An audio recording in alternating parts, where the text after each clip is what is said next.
Hello everyone, this is Turin here, and today guys I'm here with another Dawn of War 3 1v1 cast. In this game I'm going to be playing the Space Marines and I am facing off against the Eldar. So let's go ahead and take a look at some of the Elite and Army Doctrines, and we can go from there.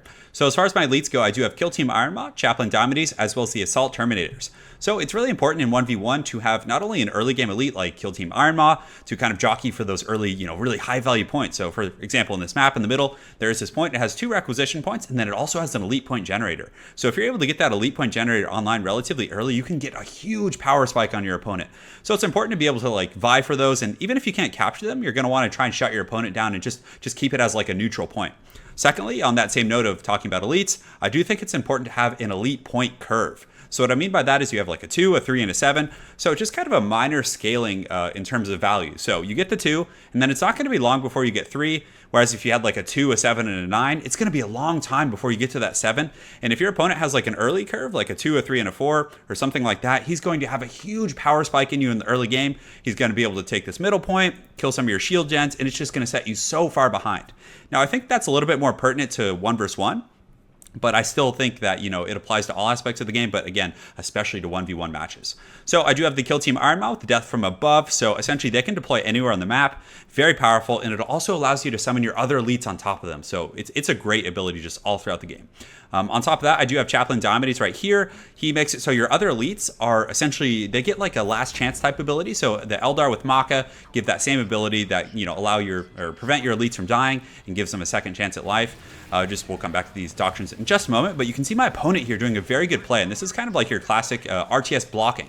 So right now he's actually summoning a structure right here in the front, this webway gate. So as my reinforcements come through, I do get a nice little frag grenade there, but as my reinforcements do push through here, I'm going to get like caught up on this gate and I'm going to have to repath them. So I do use a drop pod right here, summon some more tacticals, and I do throw that frag grenade, which is able to kind of stun those guys, push them back. It does destroy their shields actually, so I do secure this point, but my opponent had already built a warrior portal right here, and he's summoning some Howling Banshees, so it's going to be really tough. I don't have any frontline troops as I'm going very heavy in tax, so when these Howling Banshees come out, and they're able to support these dire Avengers, he's going to be able to easily push me off this line. Something that was nice, though, is I was able to get rid of that webway assembly, so that's going to kind of set him back a little bit, but he also gets a very nice frag grenade. I tried to retaliate, but I had to run after these Howling Banshees had come out. So on top of Chaplain Diomedes, I do have the Assault Terminators. So the Assault Terminators, their elite doctrine, it makes it so your tactical Marines get access to the frag grenade. So one of the things that makes Dire Avengers very strong is the fact that they have this plasma grenade. So giving your tactical Marines that same kind of a disruption ability, you can use it offensively to kind of get into that squishy back line, or you can also use it defensively. So if Howling Banshees are like charging you, you can throw it straight up in the air, just run. And a lot of times those Howling Banshees will run into the grenade, they'll get slowed down, and that'll make the difference between, a group of tacticals getting away or getting caught. On top of that, I do have Tireless. I have Pin, which makes it so my Devastator Marines are able to kind of like, as the title infers, pin down a unit. You can see over here my opponent is getting a little bit ornery, trying to kind of find me and getting some good grenade throws. So look at that, right in the middle of all my troops. Very, very well played to my opponent. I do also have the Paladin's Shield Command, so that makes it so when Devastators are stationary for like a period of time, they get a shield. So again, a very Devastator kind of tactical Marine style build, which has become my favorite in 1v1, and I've had quite a bit of success with it. If you guys have given it a try yourself, let me know your thoughts in the comment section below. So I did go up and secure the top, as my opponent kind of did get a foothold in the middle, but as you guys can see, he's not really investing in this. He has upgraded this electricity point over here, and I'm not sure if he's done anything else. I think that's pretty much it, although it does look like he has kind of upgraded his center back point right here, just as I have. That's kind of the safe pick that you always want to upgrade on this map. So he does actually get a Bone Singer up here, which is a pretty neat trick. So I didn't notice this at first, and then he comes down here and tries to snipe this out. So I was like, how is he doing that? How does he have sight? So I do get my tax over here. I get a nice little jump, but I am a little bunched up, but still, I do dodge some of his grenades over there, and I throw some in retaliation. But you can see that my Devastators actually did pin these troops down with that pin doctrine. You can see right here. So I get some pretty good damage on them, but it's nothing game-breaking really. But still I'm able to fend him off, and thankfully I did not lose this point. On that same note, I did come up here and capture this because he had that foothold in the middle, so I wanted to do a bit of a timing. So I was like, okay, when I get Kill Team Ironmaw, and when I get a bunch of Devastators, I can push in, but you can see he's really aggressively sieging me, trying to snipe out that point, and he did get some Rangers right now. So on that note, let's go ahead and take a look at some of my opponent's elite doctrine. So he does have Auchart Kyrie, which is a very powerful kind of, I guess it costs 5 elite points, so it's kind of similar to my Assault Terminators in terms of scaling, probably a little bit weaker, so he does have a very early curve. So he has the Striking Scorpions, and what is his elite doctrine? So Shadow Specters gain increased speed while their shields are up. Okay, that's kind of cool. Then he does have Striking Scorpions, so the Striking Scorpions presence, so when they're active on the hunt, Howling Banshees in a circle gain the effects of that ability. Oh, that's pretty cool. So I do summon my Kill Team Iron Maw right here. I get a nice little grenade to kind of zone out those Rangers. My opponent does a pretty good job falling back and then getting them in the bushes and getting some solid sniping. But guys, I do have my Devastators in the back. I do drop my Chapter Banner, which is going to give a nice shield. And you can see these guys are just getting punished by those Devastators in the back line in conjunction with the Furrow tactics that I did put on this Kill Team Iron Maw. So I'm able to push my opponent back, and actually I'm doing some substantial damage to this Warrior Portal, but it looks like my opponent is going to be relocating this building. So that's something that's really cool about Eldar. So you can build this on a forward point, and then, you know, if it's compromised, he can fall back. Whereas if that was like a Space Marine building, I would have completely lost that, all the resources invested, and it would have been a pretty tough situation.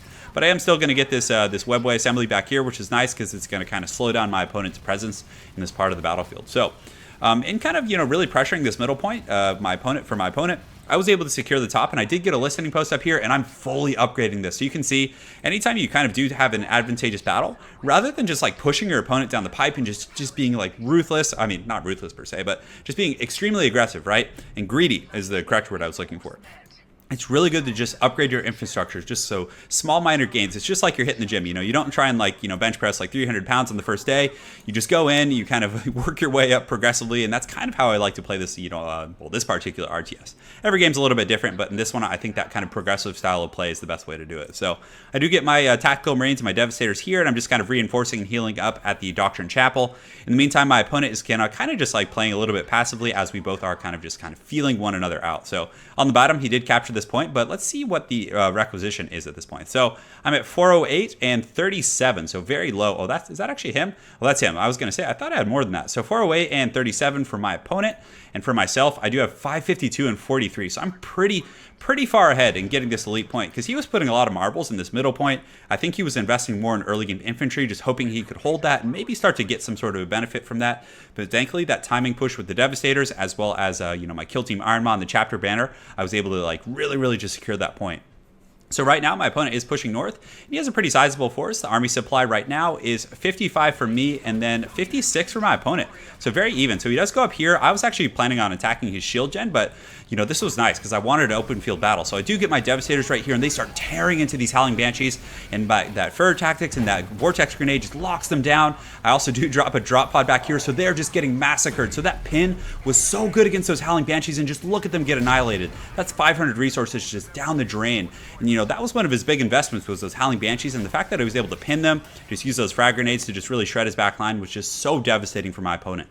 So right now I'm just kind of resecuring my forces, trying to figure out where I want to go, and I do have more Devastators coming, so this is looking very grim for my opponent, because right now I'm just going to kind of push through, and he does have his Warrior Portal right here. So once this is destroyed, he's not going to really be able to produce any defensive units, because he already did relocate it, so it is on a bit of a cooldown. I think it has like a 1.5 minute cooldown. So right now he does get his Dark Reapers back here to try and defend this point, but it is too little too late, I think, as his, you know, what are these guys called? The Striking Scorpions and the Rangers.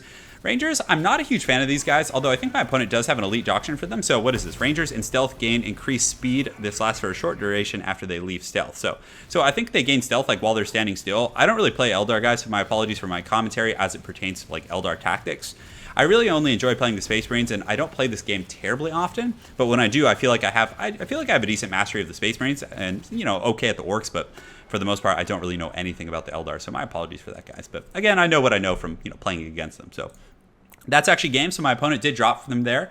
But I just wanted to kind of showcase the use of the frag grenades and the early game pin mechanic against Howling Banshees, because Howling Banshees, after the Dire Avengers nerf, they are pretty good against, you know, Space Marines. And if they do get into your Tactical Marine, they will massacre you. So having that pin to just kind of lock them down, and then, of course, having the frag grenades to have an additional screening mechanic against them is so incredibly good. So hopefully you guys enjoyed that Dawn of War 3 game. Let me know if you guys would like to see more. I'll definitely try and get some 2v2s up and some 3v3s, as 1v1 games tend to be pretty quick, at least the way I play. I really like to use the Tireless Marines and the Devastators. I know a lot of you guys want to see vehicles and things like that, so I will try to get some 2v2s and some 3v3s where I think vehicles are quite a bit better. So guys, thanks again for watching. Hopefully you enjoyed the cast, and guys, more content coming soon.